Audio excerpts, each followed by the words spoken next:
ओम शांति, ओम शांति, ओम शांति।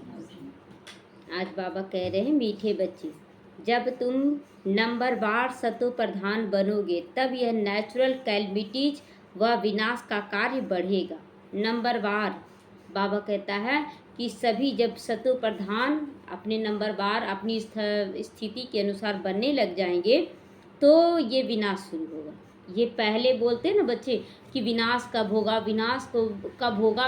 जब हमारी स्थिति पावरफुल हो जाएगी तो हमारे अंदर की सारी बुराई विनाश हो जाएगी, और जब हमारी बुराई विनाश होगी तो दुनिया का भी विनाश होगा। तो ये पुरानी दुनिया समाप्त हो जाएगी, पुरानी दुनिया, पुराना स्वभाव संस्कार सब कुछ समाप्त हो जाएगा, नई दुनिया इमर्ज हो जाएगी। प्रश्न है, कौन सा पुरुषार्थ है?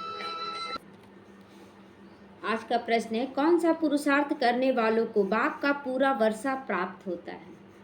कौन सा पुरुषार्थ करने वालों को बाप का पूरा वर्षा प्राप्त होता है? उत्तर है, पूरा वर्षा लेना है तो पहले बाप को अपना वारिस बनाओ। वारिस मतलब अपना बच्चा बनाओ, अर्थात जो कुछ तुम्हारे पास है वह सब बाप पर बलिहार करो। बलिहार करने का मतलब ये नहीं है कि सारा कुछ लाकर यज्ञ में दे दे। कहने का मतलब आप जहाँ भी हैं आपका उस पर कोई अधिकार नहीं होना चाहिए, सब कुछ बाप का है। और अगर कुछ भी कर रहे हैं तो बिना बाप को बोले नहीं करना है, और आप समझ कर करें। अब देखिए, बाबा तो नहीं ना बोलने जाएगा कि ये करो ये ना करो। तो आपको ज्ञान युक्त होकर, योग युक्त होकर समझना है कि कहाँ जरूरी है कहाँ नहीं जरूरी है करना। ये आपको ज्ञान युक्त योग युक्त होकर समझना होगा। तो बाबा कहता है पूरा बलिहार करो, बाप को अपना बच्चा बना लो तो पूरा वर्षा का अधिकारी बन जाओगे। पूरे वर्षा का अधिकारी ब्रह्मा बाबा कैसे बना? समर्पण किया ना, अपना तन मन धन समय श्वास संकल्प सब कुछ समर्पण किया। बाबा का बनने के बाद वो कभी बच्चों के बारे में सोचे, परिवार के बारे में सोचे? जो उनका इधर का था वो कार्य करते चले गए। हाँ, लौकिक परिवार को भी लेकर चले, लेकिन पहला नंबर 1 क्या रखे? अलौकिक। और इसी में बच्चे नंबरवार होते हैं। क्या करते हैं कि अगर कुछ हुआ परिवार में या बच्चों को कुछ हुआ, अमृत बेला मिस करवाना, मिस मुरली मिस। ये क्या है? आपको करवाना है, आपको करना है, तो ये अपना स्थिति बना कर रखे, जो जिम्मेवारी है उसको निभाना है। और यही चीज़ क्या होता है कि किनारा मतलब सोचते हैं सेकंड उसको देते हैं, फर्स्ट नंबर में लौकिक, सेकंड में उसको तब तो हम किनारा कर देते हैं। किनारा करने का मकसद क्या हुआ? क्यों किनारा कर देते हैं? क्योंकि वो दूसरे नंबर में है, इसीलिए हम किनारा कर देते हैं। तो संपूर्ण पवित्र बनो तब वर्षा पूरा मिलेगा। संपूर्ण पवित्र नहीं तो मोचरा खाकर थोड़ी सी रोटी मिल जाएगी। बाबा कहता है अगर संपूर्ण, ये सब भी संपूर्ण पवित्रता है, तो बाबा कहता है कि अगर संपूर्ण पवित्र नहीं बनते हो तो थोड़ा बहुत रोटी मिल जाएगा। मतलब कुछ भी पद पोजीशन हल्का फुल्का पुरुषार्थ करे हो तो मिल जाएगा। ओम शांति। बच्चों को सिर्फ एक की याद में नहीं बैठना है, 3 की याद में बैठना। 3 की याद कैसे होगी? ज्ञान युक्त, योग युक्त और वर्षा, तीनों को याद करना है। ज्ञान मतलब टीचर को याद करना, और वर्षा यानी बाप को याद करना, और फिर सदगुरु को याद करना कि वरदानी स्वरूप हम बने हैं कि नहीं। तो भले एक ही हैं, परंतु तुम तो जानते हो वह बाप भी, शिक्षक भी और सदगुरु भी हैं। हम सबको वापस ले जाने आए हैं। यह नई दुनिया तुम ही समझते हो, नई बातें तुम ही समझते हो। ये सारी बातें जो नई है, दुनिया वाले बोलेंगे मरने का पुरुषार्थ कैसे करेंगे, और हम लोग मरने का भी पुरुषार्थ करते तो जीने का भी कर रहे हैं। तो बच्चे जानते हैं जीने का कैसे, लोग घड़ी घड़ी मर रहे हैं और हम लोग घड़ी घड़ी जीना सीख रहे हैं, तो दोनों का पुरुषार्थ हुआ ना। तो वह तो भक्ति सिखाते हैं, शास्त्र सुनाते हैं, वह सब मनुष्य हैं, इनको तो मनुष्य नहीं कहेंगे। यह तो निराकार आत्माओं को बैठ पढ़ाते हैं। वहाँ तो कोई मनुष्य समझाता है, यहाँ और वो मनुष्य हम घर में आकर क्या कर रहे हैं। तो बाबा कहता है कि वो निराकार परमपिता परमात्मा हैं और निराकार आत्माओं को पढ़ाते हैं। आत्मा शरीर द्वारा सुनती है। यह ज्ञान बुद्धि में हमेशा होना चाहिए। कोई भी कर्म करते आपको एहसास होना चाहिए कि हम क्या कर रहे हैं। अभी तुम बेहद के बाप की याद में बैठे हो। बेहद के बाप ने कहा, रूहानी बच्चों, मुझे याद करो तो पाप कट जाएं। कल भी बाबा बोला ना कि गारंटी करता हूँ कि अगर तुम आत्मा समझकर मुझे याद करते हो तो मैं तुम्हारे सारे पापों को भस्म कर दूंगा। कल भी बाबा बोला, आज भी कह रहा। वहाँ शास्त्र आदि की कोई बात ही नहीं, यहाँ पर शास्त्र की कोई बात नहीं। जानते हो, बाप हमको राजयोग सिखला रहे हैं। कितना भारी टीचर है। ऊंची से ऊंचा तो पद भी ऊंचे से ऊंचा प्राप्त कराते हैं। ऊंचे से ऊंचा बाप है तो पद कैसा, देवी देवता बना देते हैं। तो जब तुम सतो प्रधान बन जाओगे नंबरवार पुरुषार्थ अनुसार, तब फिर लड़ाई होगी, बाहर में लड़ाई होगी। हम सतो प्रधान स्थिति हो जाएगी हमारी, मतलब एकदम साक्षी दृष्टा, कोई प्रभाव नहीं पड़ेगा। भारी विनाश देखेंगे, लोग चिल्लाएंगे, कटेंगे, मरेंगे, लेकिन उसका प्रभाव हमारे ऊपर नहीं। क्या सोचेंगे, सब आत्माएं मुक्त हो रही हैं। तो नेचुरल कैलमिटीज भी होगी, याद भी जरूर करना है। बुद्धि में सारा ज्ञान भी होना चाहिए, केवल बाबा को याद नहीं, पूरा ज्ञान भी होना चाहिए। सिर्फ एक बार पुरुषोत्तम संगम युग पर बाप आकर ऐसा समझाते हैं, नई दुनिया के लिए। छोटे बच्चे को बाप याद करते हैं। तुम तो समझदार हो ना, जानते हो बाप को याद करने से विक्रम विनाश होंगे।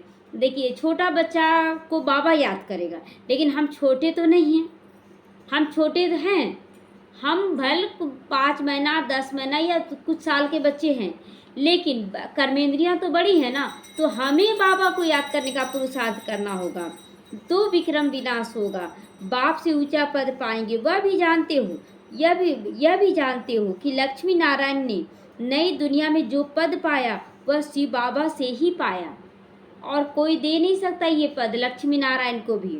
तो वह लक्ष्मी नारायण ही 84 का चक्र लगाकर अभी ब्रह्मा सरताज बने हैं, यही फिर लक्ष्मी नारायण बनेंगे। लक्ष्मी ब्रह्मा सरस्वती बने हैं, जो बने हैं ब्रह्मा सरस्वती जो हैं अभी, वही लक्ष्मी नारायण, और वही लक्ष्मी नारायण अभी ब्रह्मा सरस्वती बनी हैं, फिर यही लक्ष्मी नारायण बनेंगे। ये चक्र चलता रहेगा। अभी तुम पुरुषार्थ कर रहे हो, सृष्टि के आदि मध्य अंत का तुमको ज्ञान है। ये अंधश्रद्धा से देवताओं के आगे माथा नहीं झुकाएंगे। अब क्या है, हम सब झुकाएंगे, अंधश्रद्धा से तो नहीं झुकाएंगे। हाँ, उस ऊंचे पद के आगे जरूर झुक सकते हैं, लेकिन बाबा कहता अंधश्रद्धा से नहीं झुकाएंगे। तो देवताओं के आगे मनुष्य जाकर अपने को पतित सिद्ध कर देते हैं कि हम तो पतित हैं, आप तो पावन हो, सिद्ध करते हैं। कहते आप सर्वगुण संपन्न हो, हम पापी और विकारी हैं, कोई गुण नहीं है मेरे अंदर। तुम जितना महिमा गाते हो अभी तुम स्वयं बन रहे हो, जितनी महिमा गाते थे अभी हम लोग बनते जा रहे। ये महसूस होता है या नहीं? महसूस होता है कि हम देवी देवता बन रहे हैं। जैसे जैसे आपका धारणा होने लगेगा ना, तो आपको महसूस होगा कि हम बन रहे हैं। करते चले जाएं, वो नशा अपने आप बाबा चढ़ाएगा। तो कहते बाबा ये शास्त्र आदि कब से पढ़ना शुरू हुआ?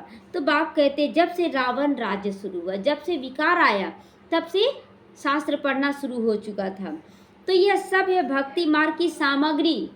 भक्ति मार्ग की सामग्री की हम भक्ति कैसे करें, तो कुछ तो कहीं से ज्ञान वही लिख लिख के रख दिया गया। तुम जब यहाँ बैठते हो तो बुद्धि में सारा ज्ञान टपकना चाहिए, सतयुग से लेकर कलयुग तक का ज्ञान, संगम युग में क्या करना उसका ज्ञान, ये सारा कुछ टपकना चाहिए। यह संस्कार अब हो जाएगा। बाबा कहता है ये संस्कार आत्मा में है, आत्मा में भरा हुआ ये संस्कार, मतलब छोड़ने का, भूलने का भी और स्मृति रखने का भी। भक्ति के संस्कार नहीं जाने हैं, नहीं जाने, भक्ति के संस्कार नहीं जाने हैं। भक्ति के संस्कार वाले पुरानी दुनिया में मनुष्यों के पास ही जन्म लेंगे। जो भक्ति के संस्कार वाले हैं वो पुरानी दुनिया में जन्म लेंगे। जो सतयुगी आत्मा वो सतयुग के साथ जन्म लेगी, जो त्रेता युगी वो त्रेता युग में आएंगी। तो यह भी जरूर है तुम्हारी बुद्धि में यह ज्ञान का चक्र हमेशा चलना चाहिए। अगर किसी को समझाते हैं ये तो सुनता ही नहीं, ये नहीं बोलना है। हो सकता है इसका पाठ नहीं होगा, ये द्वापर कलयुगी आत्मा, हो सकता है ये सतो प्रधान नहीं बनना, इनका पाठ सतो है, तो इसलिए किसी भी स्थिति में किसी का दोष नहीं है। अब कलयुगी मनुष्य को चाहे कितना भी आप अमृत पिला दे ज्ञान का, वो कलयुगी संस्कार छोड़ेगा, वो नहीं छोड़ेगा, वो करेगा ही। तो इसमें उसका दोष नहीं है, कौवा काव काव ही करेगा, क्योंकि उसका संस्कार है, उसको कोई बदल नहीं सकता है, उसका कोई दोष भी नहीं है, कौवा का है कोई दोष। तो बाबा बोलता है कि ये सारा चक्र बुद्धि में रखना चाहिए। साथ साथ बाबा को भी याद करना है। बाबा हमारा बाप भी है, बाबा हमारा बाप भी है। बाप को याद किया तो विक्रम विनाश होंगे। लेकिन बाप कैसा है? बाप आत्मा का बाप है। तो आत्मा समझकर परमात्मा को याद करेंगे तब तो रिश्ता जुड़ेगा, और जब रिश्ता जुड़ेगा तो वो अपना काम करेगा। लेकिन देह के अनुसार याद करेंगे तो नहीं होगा।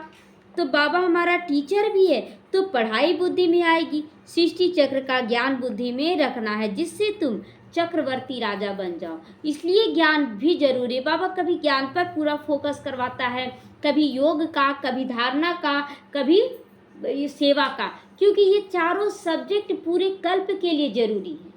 पूरे कल्प के लिए चारों चीज जरूरी है, ज्ञान, योग, धारणा, सेवा। जब शुरुआत में चले थे ज्ञान में ना, तो कोई बहन बोली थी, वरिष्ठ मतलब यहाँ के अनुसार वरिष्ठ ये थी, तो बोली थी ना कि ज्ञान, योग और सेवा को लेके चलिए, धारणा को छोड़ दीजिए।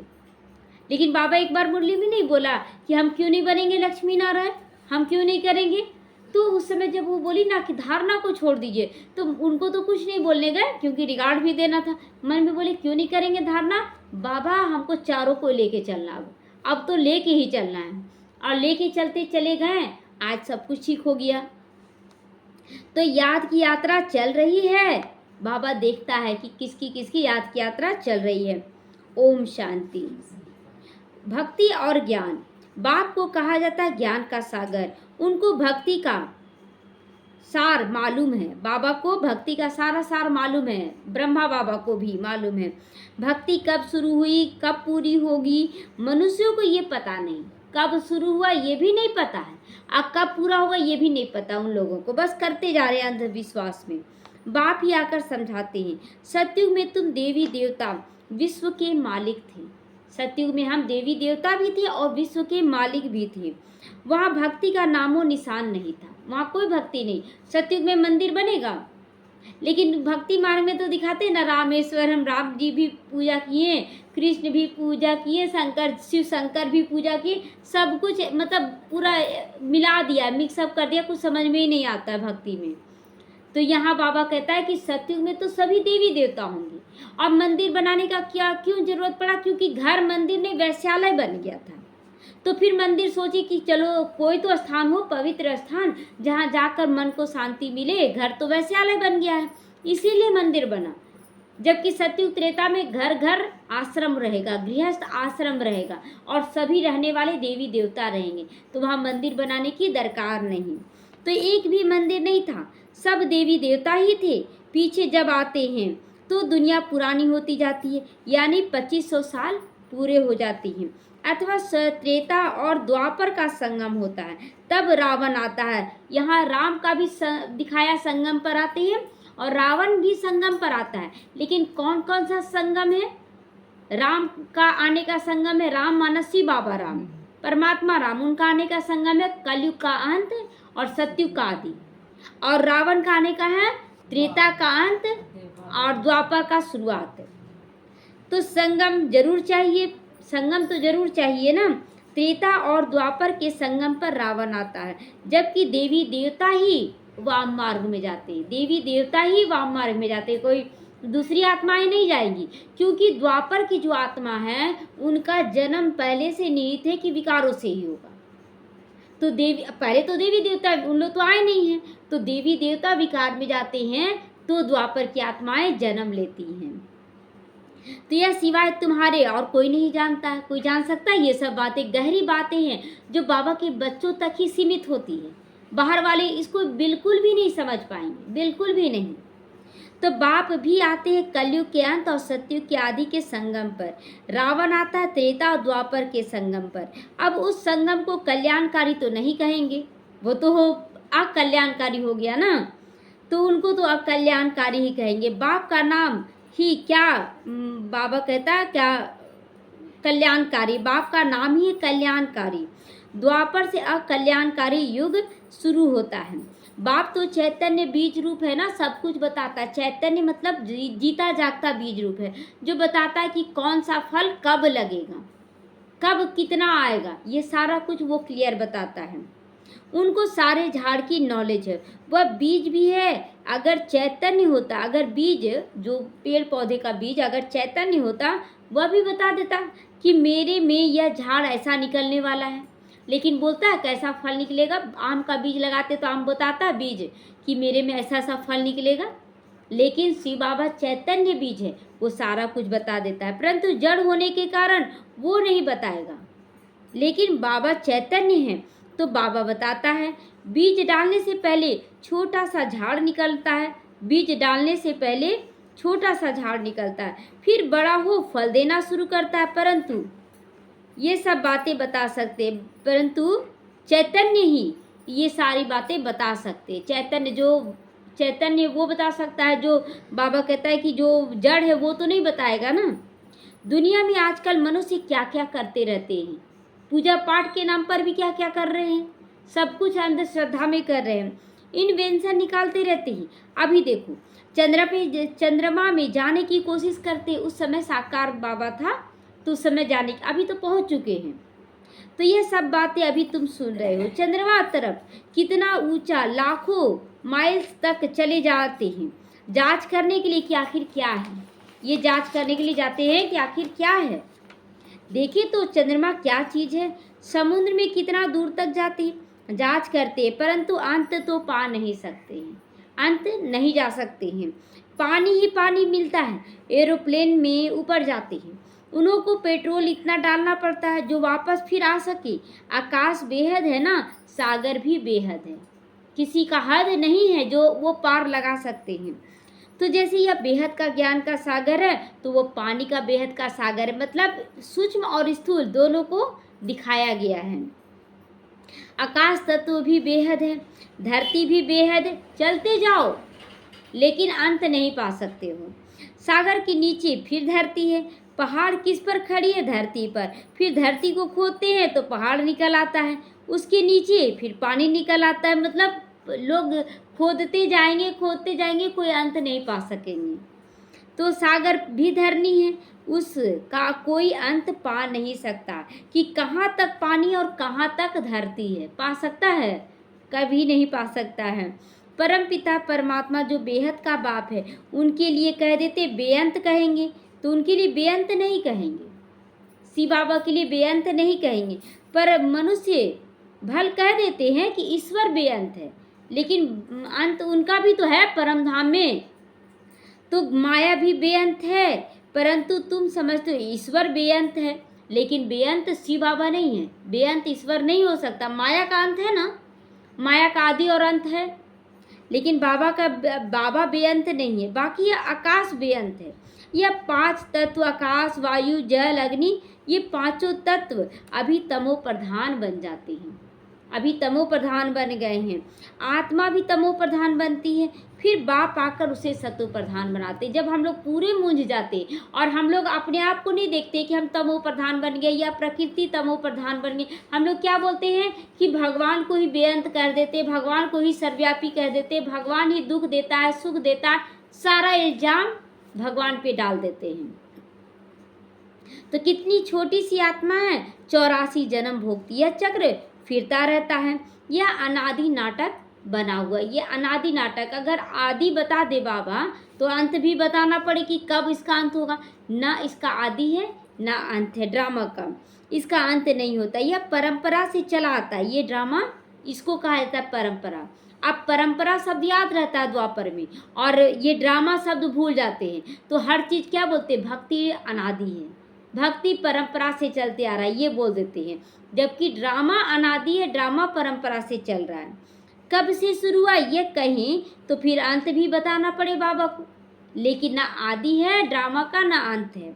बाकी ये बातें समझानी है, कब से नई दुनिया शुरू होती है फिर पुरानी दुनिया होती है, ये बात समझाना है। आदि अंत नहीं बताना है कि दुनिया का आदि और अंत कब हुआ, ये बताना कि पुरानी दुनिया कैसे बना और नई दुनिया कब कैसे बना, कब हुआ।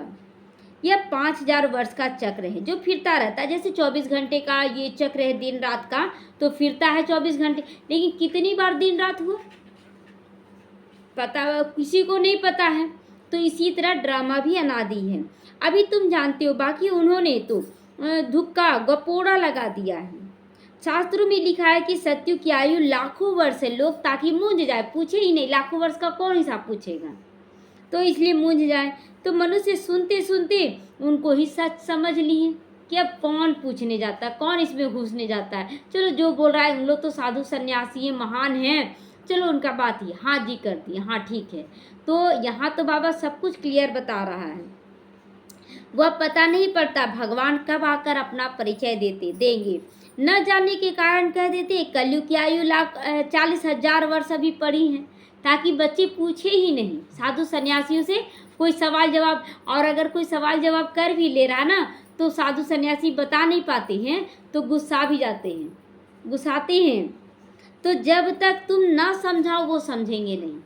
जब तक, कल भी एक बात आया था ना कि कौन सी बात ड्रामा में नूंद नहीं है, कल भी बाबा बताया था, याद है।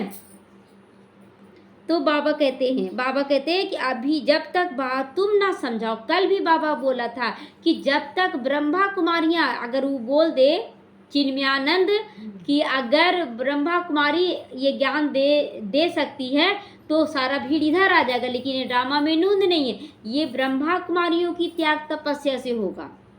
तो अभी तुम निमित्त हो समझाने के लिए, अभी हम लोगों को निमित्त बनना है समझाने के लिए, कोई साधु सन्यासी नहीं बनेगा।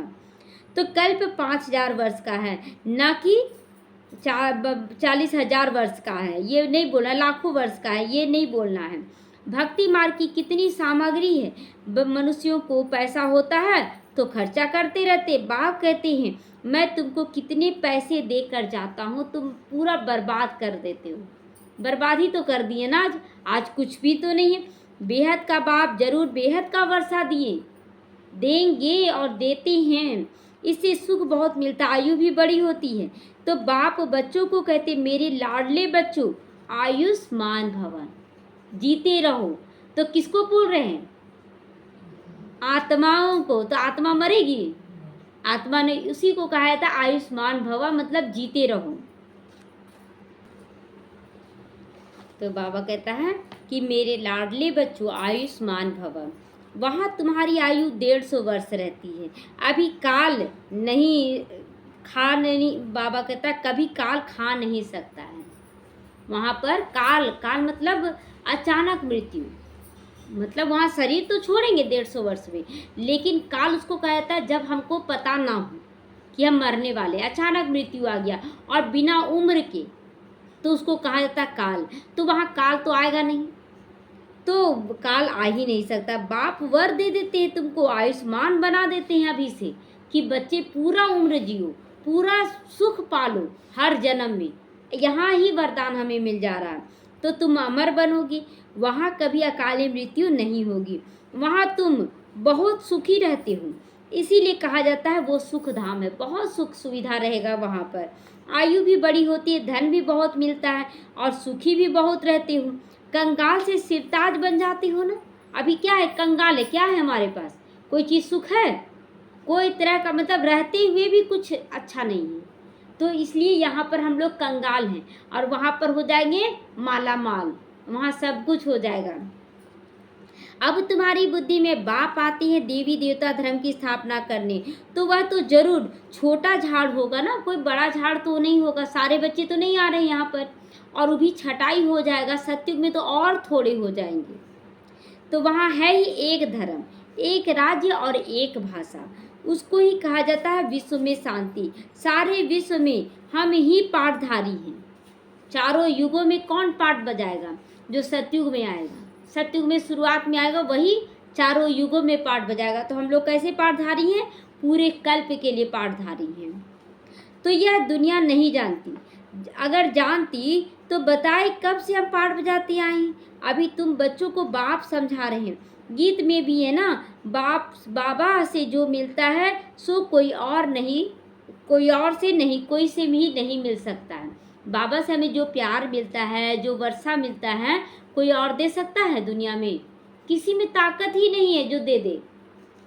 तो सारी पृथ्वी हमारी, आसमान हमारा, सारा विश्व पर राजधानी हमारी हो जाती है, सब कुछ बाबा दे देता है। यह लक्ष्मी नारायण विश्व के मालिक थे। फिर बाद में राजाएं आदि होती हैं, द्वापर में फिर पहले तो सत्ययुग त्रेता में महाराजा महारानी होंगे और उसके बाद द्वापर में फिर राजा रानी कहलाएंगे। तो वह भारत के ही देवी देवता जो हैं बाबा देते। बाबा कहता है जो वर्षा है ये सब हटा हुआ है, तो बाबा कहता है कि सारा बाबा ज्ञान अभी हम लोगों को दे रहा है, तो जितना हो सके समझ कर चलना है। बाबा कहता है ना, केवल बाबा बाबा कहने से भी कुछ नहीं होगा, ज्ञान की समझ बहुत ज़रूरी है। अगर ज्ञान का समझ नहीं रहेगा, समस्या आ जाएगी तो मूंझ जाएंगे। इसलिए पहले ज्ञान रखा ना बाबा सब्जेक्ट, तो ये समझना है, इतना समझने का है। अब समझा इतना कौन सकता है? जो बंधन मुक्त हो। कौन समझा सकता है? जो बंधन मुक्त हो। पहले क्या आया? बंधन, तब मुक्त। अब जो बंधनों को पार करके मुक्त हो चुका है, जो एहसास कर चुका है बंधन का, उसके बाद मुक्त हुआ, वही ना दूसरों को बंधन मुक्त कर सकता है। तो बाबा ज्ञान दे रहा है, लेकिन वही अनुभव से समझा सकता है जो बंधनों को खत्म कर चुका है। तो जो बंधन मुक्त वो समझाता है। बाप के पास जब कोई आते हैं तो बाबा पूछते हैं तुम्हारे कितने बच्चे हैं, कितने बच्चे हैं? तो कहते हैं बाबा 5 बच्चे हैं। अब उस समय कोई आया होगा, और छठा बच्चा शिव बाबा है। तो जरूर सबसे बड़ा बच्चा कौन होगा? शिव बाबा बच्चा है। तो बच्चा मेरा तो बहुत अच्छा है, फिर हम दूसरे बच्चों के बारे में क्यों सोचे? पहला बच्चा जो है वो संभालेगा छोटे बच्चों को, भाई बहन को संभालता है ना। तो शिव बाबा के बन गए हो, तो शिव बाबा को अपना बच्चा बना लिया, तो शिव बाबा तुम्हें विश्व का मालिक बना देते हैं। तो लेकिन बच्चा बनाने का मतलब क्या है? न्योछावर करना। बच्चे को जन्म देती है एक माँ, तो 24 घंटे उसकी सेवा में लग जाती है। तो उसी तरह हमें शिव बाबा को अपना बच्चा बनाना है। बच्चे वारिस होते हैं ना, वारिस होते, आपकी सारी संपत्ति का हकदार होते हैं। तो यह लक्ष्मी नारायण शिव बाबा के पूरे वारिस बने। क्यों वारिस बने? क्योंकि समर्पण किए। ब्रह्मा बाबा तो अपना तन मन धन सब कुछ समर्पण किया, इसलिए वो नारायण बने। और लक्ष्मी जो सरस्वती मम्मा थी, वो धन तो लाई नहीं, लेकिन धन की देवी लक्ष्मी जरूर बन गई। और वो सब कुछ बोली क्या कि बाबा मेरे पास धन तो नहीं है, लेकिन मेरे पास तन मन और ये जीवन है, हम इसको समर्पण करते। पूरा रीति समर्पण की, कुछ भी की बाद में, कुछ भी नहीं, पहले वाला जीवन का कुछ भी नहीं लाई। तो आगे जन्म में शिव बाबा को सब कुछ दे दिया, तो वर्षा जरूर बच्चों को मिलना चाहिए। बाबा ने कहा मुझे वारिस बनाओ, फिर दूसरा कोई नहीं आना चाहिए, मुझे वारिस बनाओ, फिर दूसरा कोई नहीं। कहते बाबा यह सब कुछ तो आपका है, आपका फिर हमारा है। बहुत युक्ति से बच्चे भी बहुत चालाक है ना, पहले बोलेंगे ये सब आपका है और आपका सब कुछ मेरा है। तो आप हमको सारे विश्व की बादशाही का वर्षा दे देती हो, क्योंकि तुमको जो कुछ दे दिया ये ड्रामा में नूंद है। जो कुछ भी हम लोगों को मिलेगा ये पहले से नूंदा हुआ है कि क्या हम लोग देंगे, क्या मिलेगा। अर्जुन को विनाश भी दिखाया तो चतुर्भुज दिखाया। तो अर्जुन कौन है? ब्रह्मा बाबा शुरुआत में है ना, तो ब्रह्मा बाबा थी, उनको विनाश का साक्षात्कार हुआ तो चतुर्भुज का भी साक्षात्कार हुआ। अर्जुन कोई और तो नहीं, इनका ही साक्षात्कार हुआ ना, इनको ही ना हुआ, ब्रह्मा बाबा को हुआ। देखा रजाई मिलती है, क्यों ना बाबा को वारिस बना लूं।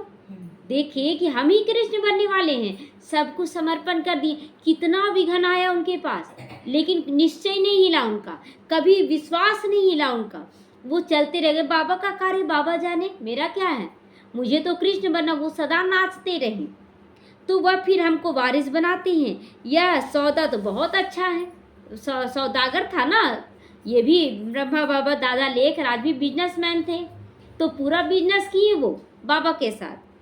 तो कभी कोई से कुछ पूछा नहीं कि करे या ना करे, वो तो करते चले गए ना। तो हमें पूछने की दरकार क्यों पड़ती है? क्योंकि अंदर में कुछ ना कुछ खोट रहता है कि हम रख लें अपने पास ये खोट। तो सोचते ना कि जिससे पूछ रहे ना, हो सकता है कि कुछ अच्छा बोल दे कि हाँ रख लो थोड़ा सा। आपको देखना है कि हम कितना समर्पण कर रहे हैं।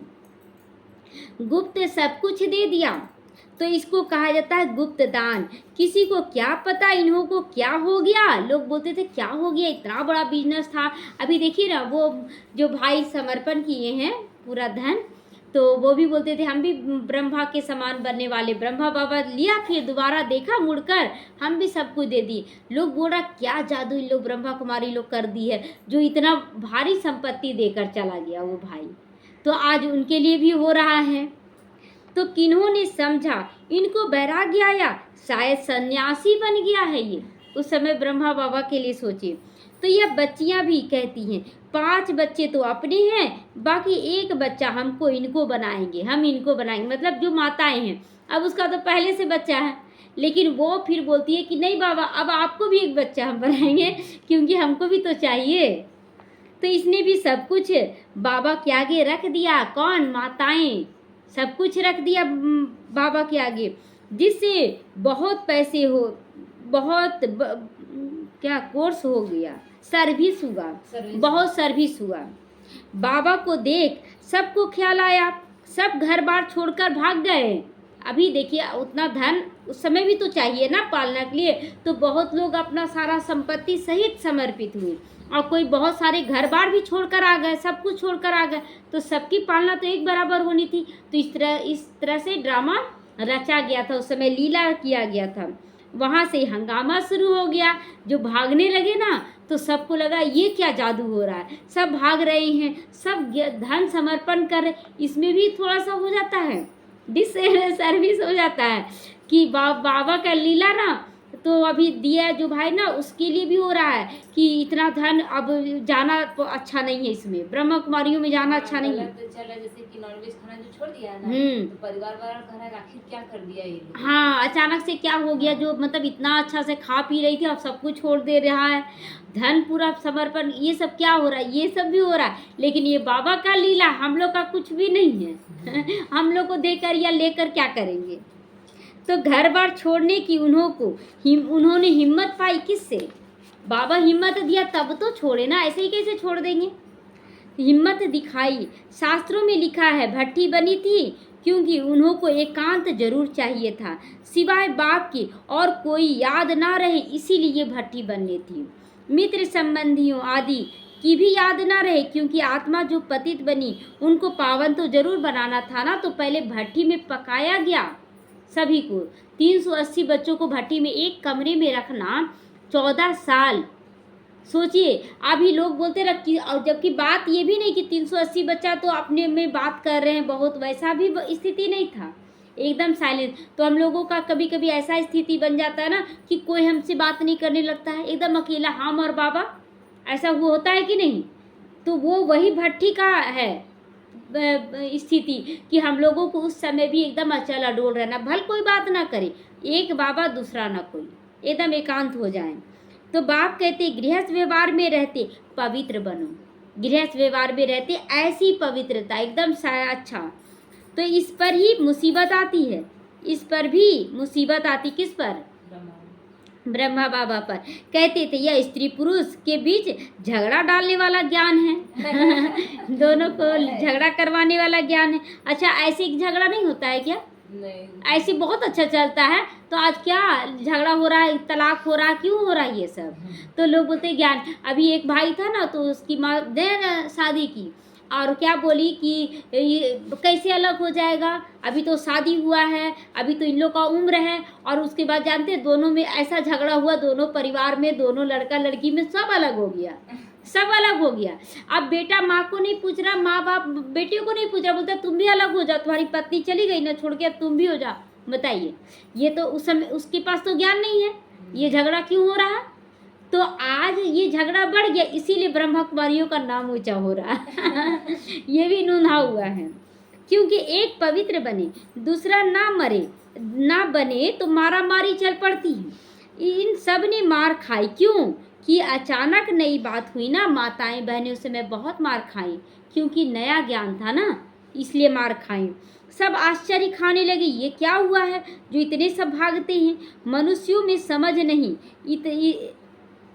कि इतना कहते थे कि कोई ताकत है, इतना तो ज़रूर कहते थे कि कोई ताकत है, लेकिन लोग यही भ्रम अभी भी पाले हुए थे, हम लोग के समय भी, कि अब भाग जाएगी धीरे धीरे ना, छोड़ते छोड़ते धारना ना घर बार सब छोड़ देगी। अंदर से सब जानता है, वो झूठ भी कब बोलता है। नहीं बोल छुड़ाने के लिए। हाँ, कि बच्चों को छोड़कर, मेरे लिए तो आया था पेपर कि बच्चों को भी छोड़ के भाग जाएगी, धीरे धीरे सब छोड़ देगी, ज़्यादा छूट मत दो। तो ऐसा हो अभी भी मतलब बहुत जगह नहीं है ना पता। तो ऐसा तो कभी नहीं हुआ जो अपना घर बार छोड़कर भागे थे, मतलब उन लोग सोच रहे कि ऐसा तो कभी नहीं हुआ था। ड्रामा में ये सब चरित्र शिव बाबा का किया कराया है। और शिव बाबा तो गुप्त है, कराने वाला अंदर से ना खींचता था बाबा, और बाहर से इन लोग खींचता था। हम बोले बीच में हम पिसा रहे हैं बाबा। उसी तरह ब्रह्मा बाबा, उस समय माताओं बहनों का भी होता था। तो कोई हाथ खाली भागे, यह भी खेल था, कुछ भी नहीं लेकर। दादी गुलजार की माँ जो थी भागी, एक सारा चीज छोड़ दी, एक सामान नहीं लेकर गई, बस कपड़ा जो पहनी और निकल पड़ी। घर बार आदि सब छोड़कर भागी, कुछ भी याद नहीं रहा फिर, बाकी सिर्फ यह शरीर था जिससे काम करना था। आत्मा को याद की यात्रा से पावन बनाना था, पवित्र बनाना था, तभी पवित्र आत्माएं वापस जा सकती है ना। स्वर्ग में अब पवित्र आत्मा तो जा नहीं सके, कायदा ही नहीं है, इसलिए पावन बनाना था। मुक्ति धाम में पवित्र ही चाहिए, मुक्ति धाम में भी पवित्रता चाहिए। तो पवित्र बनने में कितने विघ्न पड़ते हैं। आगे कोई सत्संग आदि में जाने के लिए रुकावट थोड़ी होती थी, क्योंकि काम विकार पर उस पर जोर नहीं दिया जाता था कि काम विकार छोड़ना है, तो कहाँ भी चले जाते थे। यहाँ तो पवित्रता के कारण विघ्न पड़ते हैं, यह तो समझते हैं। लोग बोलते हैं ज्ञान अच्छा नहीं, ज्ञान अच्छा है, उनको पवित्रता अच्छा नहीं लगता है। तो पवित्र बनने बगैर वापस घर भी नहीं जा सकती। धर्मराज द्वारा मोचरे खाने पड़ेंगे, सजा बहुत खानी पड़ेगी। अगर जो बच्चे सोचते हैं ना कि चलो नहीं बनेंगे, सबको लेके चलेंगे, तो लास्ट में वो सजा खाकर बनेंगे। तो फिर थोड़ी मानी मिल जाएगी, थोड़ा बहुत कोई पद मिल जाएगा सत्य स्वर्ग में। मोचरा नहीं खाएंगे तो पद भी अच्छा मिलेगा, तो मोचरा नहीं खाएंगे तो पद अच्छा मिलेगा। अगर सजा नहीं खाएंगे तो पद अच्छा मिलेगा, यह समझ की बात है। बाप कहते मीठे बच्चों तुम हमारे पास आना, तुम्हें हमारे पास ही आना है। यह पुराना शरीर छोड़कर पवित्र आत्मा बन जाना है। फिर 5 तत्व सत्व प्रधान नए हो जाएंगे, तब तुम्हारा शरीर भी नया सत्व प्रधान मिलेगा। अभी शरीर नहीं है सत्व प्रधान, इसलिए घड़ी घड़ी बीमारी, दुख, उदासी सब कुछ आ रहा है। सारे उथल पाथल हो जाएंगे तो नया बन जाएगा। जैसे बाबा इनमें आकर बैठते हैं, तो वैसे आत्मा बिगर कोई तकलीफ गर्भ महल में जाकर बैठेगी, बिना किसी तकलीफ के बैठेगी। शिव बाबा जैसे आया ब्रह्मा के रथ में, तो कोई तकलीफ तो नहीं हुआ। उसी तरह आत्मा फिर नए गर्भ में जाएगी तो उसमें तकलीफ नहीं होगा। फिर जब समय होता है तो बाहर आ जाती है। तो जैसे बिजली चमक जाती, दिखाते हैं ना कृष्ण जब आए तो एकदम बिजली चमक गई, तो लाइट ही लाइट फैल गया, क्योंकि आत्मा पवित्र है, वो लाइट फैलेगा उस समय। तो वह सब ड्रामा में नूंधा हुआ है। मतलब सत्युग में भी जब आत्मा गर्भ में प्रवेश करेगी तो लाइट फैल जाएगा कि आत्मा आत्मा पवित्र आत्मा आ गई है। अच्छा, मीठे मीठे सीखी लदे बच्चों प्रति माता पिता बाप दादा का याद प्यार और गुड मॉर्निंग। रूहानी बाप की रूहानी बच्चों को नमस्ते। हम रूहानी बच्चों की रूहानी माता पिता बाप दादा को याद प्यार, गुड मॉर्निंग और नमस्ते नमस्ते। शुक्रिया बाबा, शुक्रिया। धारणा के लिए आज मुख्य सार, आत्मा को पावन बनाने के लिए एकांत की भट्ठी में जरूर रहना है, जरूर रहना है। कोई भी आत्मा, ऐसा समय आता है कि जब आपसे कोई भी बात नहीं करेगा, एकदम सेंटर छोड़ा दिया जाएगा। अभी एक बहन का हुआ है, सेंटर छोड़ा दिया गया, लौकी हर तरह से छोड़ा दिया जाएगा। उस समय लगे कोई हमसे बात नहीं कर रहा, तो ये भट्टी सबके लिए है। हाँ, उस समय 14 साल का धीरे धीरे कम होता गया। तो एक बाप के सिवाय दूसरा कोई मित्र संबंधी भी याद ना रहे, इसलिए ये भट्टी घर गृहस्थ में रहते भी करवाया जा रहा है। बुद्धि में सारा ज्ञान रखकर बंधन मुक्त बनकर दूसरों की सेवा भी जरूर करनी है, सर्विस करनी है। बाप से सच्चा सौदा करना, झूठा नहीं, सच्चा सौदा, सच्चा समर्पण करना है सब कुछ। जैसे बाप से सब कुछ गुप्त किया, ऐसे गुप्त दान भी करना है। बाप तो सब कुछ गुप्त किया ना, मतलब भगाया, समर्पण कराया, बाप को तो कोई नहीं जाना, कि कौन करा रहा है, ये तो ब्रह्मा पर इल्जाम लगा। तो बाबा कहता तुम्हें भी सब कुछ गुप्त करना, बोलना नहीं है हम क्या कर रहे हैं। वरदान, माया के विकराल रूप के खेल को साक्षी होकर देखने वाले माया जीत बनो। आज वरदान आने वाले समय को देखने के लिए दिया है। तो माया को वेलकम करने वाले उसके विकराल रूप को देखकर घबराते नहीं, साक्षी होकर खेल देखने से मजा आता है ना। इंटरफेयर नहीं करते, अरे देखो तुम्हारे सामने तुम्हारा बच्चा जा रहा है, नहीं मिलोगे। पिक्चर में कभी कभी होता है ना, बच्चा सामने से जा रहा है, हम देख नहीं पाते, मतलब पिक्चर वाले नहीं देख पाते उसमें, तो हम लोग पहले बोलते थे देखो सामने से जा रहा है, तो बाबा कहता है उसको सुनाई देगा नहीं देगा। उसी तरह हम लोगों को साक्षी होकर देखा, कोई सुनने वाला नहीं है, क्योंकि माया का बाहर से शेर का रूप है, लेकिन अंदर से उसकी ताकत बिल्ली जितनी भी नहीं है। सही में नहीं रहता है, बिल्ली जितनी भी ताकत नहीं रहती है। हम लोग डर जाते हैं, पता नहीं अब क्या होगा क्या होगा, इसलिए वो डराता है। सिर्फ आप घबरा कर उसे बड़ा बना देते हो। विघन को बड़ा नहीं बनाना है, तो क्या करूं, कैसे ठीक होगा। लेकिन यही आप पाठ याद रखो, जो हो रहा है अच्छा हो रहा है, जो होने वाला है बहुत अच्छा होने वाला है। साक्षी होकर खेल देखो, माया जीत बन जाओगे। स्लोगन है, जो सहनशील हो वह किसी के भाव स्वभाव में जलते नहीं, किसी के भाव स्वभाव में जलते नहीं। व्यर्थ बातों को एक कान से सुन दूसरे से निकाल देते, कुछ भी नहीं सोचते। बाबा मुझे सेवा दे रहा है, माउंट आबू में कितना लोग सेवा करते, यहाँ मुझे सेवा दे रहा है, बस करते चले जाना है। जाओ तुम्हारा जो पाठ है बहुत अच्छा है, उसको सुभावना देते जाना है। ओम शांति।